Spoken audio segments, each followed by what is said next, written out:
What's up everybody? In this video we're going to do a couple little upgrades on the motorized bike. So the first off-camera modification was switch out the spark plug from the stock Z4C or whatever that is and switch over to a B7HS. A lot of motorized bike people say that's a great spark plug to start off with, so that's what I chose. And the second off-camera modification was ripping apart the carburetor or change out the jetting because it seemed like it was running a tiny bit on the rich side, so I put a 65 in it and that seemed a little bit on the lean side, so let's put a 68 in it now and see how it performs later on once we do our upgrades. And last but certainly not least is a performance CDI and magneto. So all that you see right here, including this China spark plug, which we're not going to be using that, we're probably going to keep it as like a spare or something like that. But this whole thing costs like $20, which is really cheap. Supposedly this is a performance version, has a thicker gauge wire and a better connector compared to the stock one right there. And this magneto is supposed to be a performance one as well. So to start out with, let's remove this cover right here.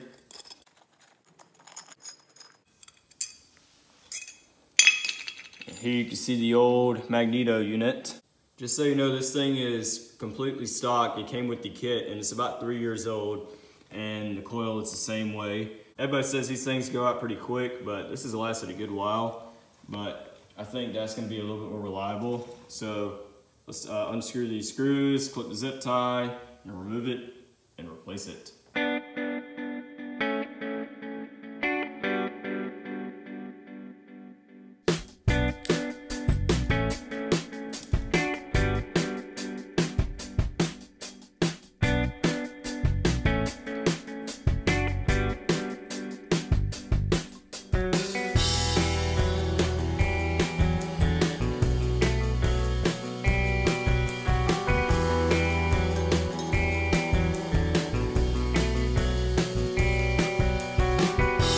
So I'm over here now at the air compressor, cleaning out the case area, doing the top cover half right here.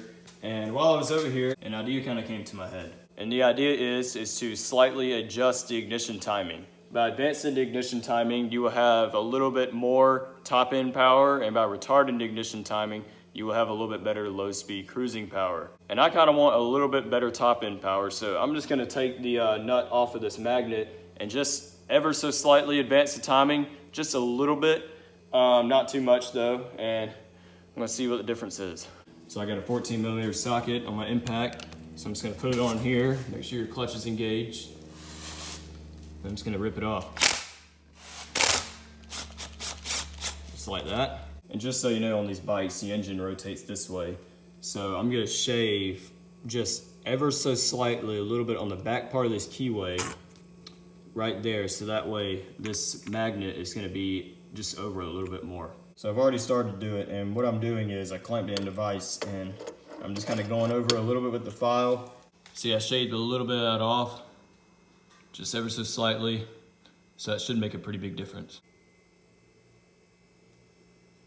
So now I'm going to put this back on, but before I put it on, I'm going to put a ever so slightly dab of anti-seize on the crankshaft. It wasn't a problem removing it, but I know my luck in the future, so I'm gonna prevent it. All I'm really gonna get is just a tiny dab on my finger, just like that. You don't need very much. I'm just gonna kind of dab it on the crankshaft, just like that. Again, you don't need very much of this stuff. Now, since I advanced ignition timing, if I ever want to retard ignition timing, I can just flip this little keyway over and this magnet will go back just a little bit. And it'll have a little bit of play in between, so I can kind of set it exactly where I want up to a certain maximum point. Now when I put this nut on here, I got to make sure it's all the way over on that keyway before I tighten it, because otherwise it might go back just a little bit and you wouldn't notice any difference. Wow, this magnet is still pretty strong, so shouldn't have any problems with that. See that little play right there? That's where it was before. Here's where it is going to be now. So we're going to put our lock washer back on, or what's left of the lock washer anyway. And then get our nut on. Just gonna kind of hand thread it at first because you don't want to strip anything out. Just kind of get it on there and then get your impact and bust it on. So now let's reinstall it.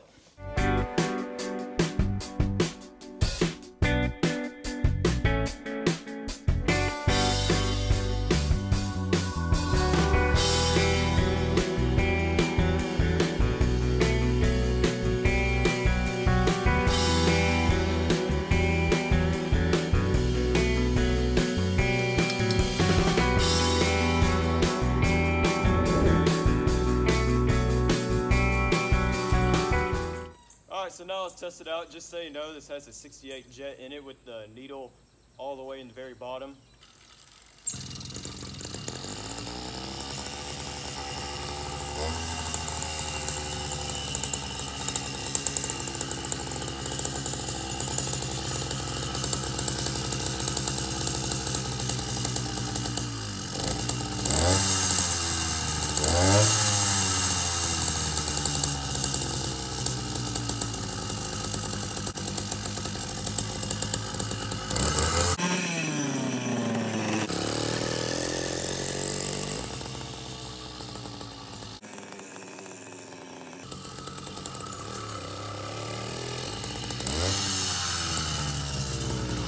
Alright, so I took the bike down the road, and with the number 68 jet, it would eventually get to higher RPM, but it felt like the power wasn't just there. So for poops and giggles, this is the number 68. This is the stock, well, the one that came in the carburetor, number 70 jet. This is number 72. And this right here was the number 70. So I put the new number 70 in the carburetor, which was actually the factory jet for this thing.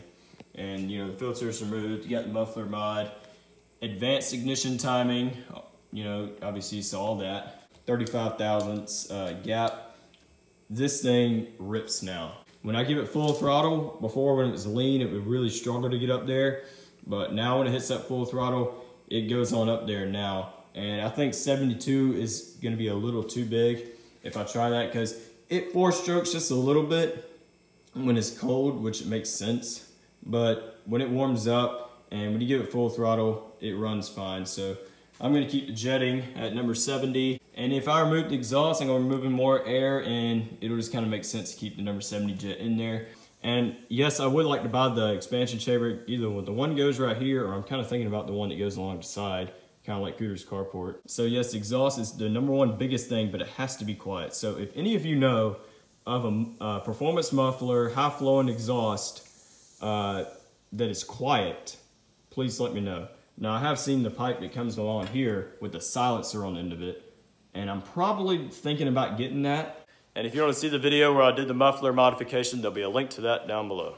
But honestly, what I'm thinking about, if I get a pipe running out the side, is to put one of these regular 4-stroke Brazen Stratton mufflers on there. I think that would work pretty good. It's a lot freer flowing than what that muffler is, and it does a pretty good job at keeping engines quiet, so we might try that. Or if that 2-stroke pipe fits it, I could put an ROV muffler on it. I could get the one that's like 1-inch diameter, so that's also an option. But I mean, yeah, it's pretty much the same color as that, so if we could run it along on the side just like that, that should be all right. And I know some of y'all get on to me for the whole air filter thing, but really it runs the best with no air filter on it anyway. I might find some kind of screen or something like that to put over there, just so like huge boulders and crap don't go in there. But I mean, motorcycles for years ran with no air filter, and they've not had a problem. So I can't really tell a huge difference from just the ignition system on this thing from the stock one, but I do think this one's gonna be a lot more reliable, even though the other one only lasts 3 years. But you know, I can keep the other one as a spare. It was only $20, but I can definitely tell by advancing the ignition timing helped the top end of this thing a lot. So, you know, that's just a free modification. I don't know the exact amount of degrees I did, but I just shaved just a little bit on that side. All right, so it's the next day out here in the garage, and you know, the bike did really good with the advanced ignition timing, but I've been kind of thinking, what if I retarded ignition timing? How much different will it be? So that's what I'm gonna try today. All right, so we got the bolt removed, and I'm gonna pull the magnet back off again. You can see the play that it has right here that I made on the keyway. So we got the Woodruff key out, and of course anti-seize gonna get all over my hands and everything, but whatever. So we're gonna flip this around the opposite way. Of course, it's gonna be a pain in the butt with this, you know, magneto in the way. Get this thing back in here.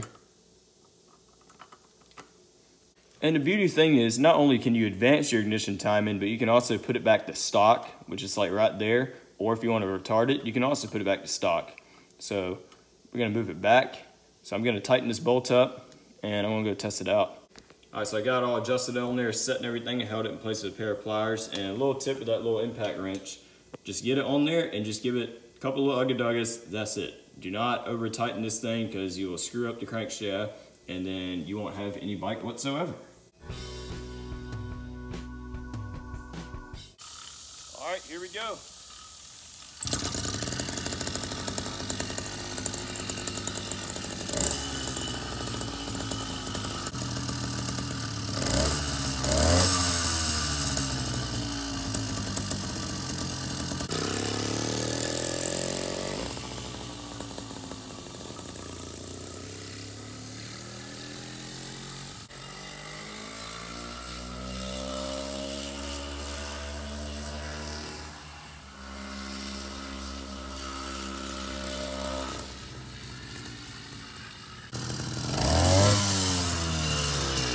All right, so I took the bike down the road and it felt a little bit slower, especially on the top end, which I mean, I was kind of expecting that, but on the lower end, it felt about the same really. So I'm probably gonna advance the timing back the way I had it before, because that seemed to run the best when I had it in that position. But you know, every bike is different, every kit is different, every riding style is different, every environment's different. So, I mean, obviously retarding the timing for some people is gonna be great. Stock is great for some people, and advancing the timing, probably like me, will run great too. Again, retarding the timing might work better with a different exhaust system on it, but you know, again, I gotta keep this quiet. All right, so I got the timing adjusted back, took it down the road again for a little test run. It did great. So I'm just gonna leave it all at that. So I hope you liked this video. If you did, click all the buttons on YouTubers tell you to click. If you didn't like this video, click on thumbs down twice, because two's better than one, three more doesn't work. That doesn't count for likes, as we all know. And yeah, y'all should see me in the next one.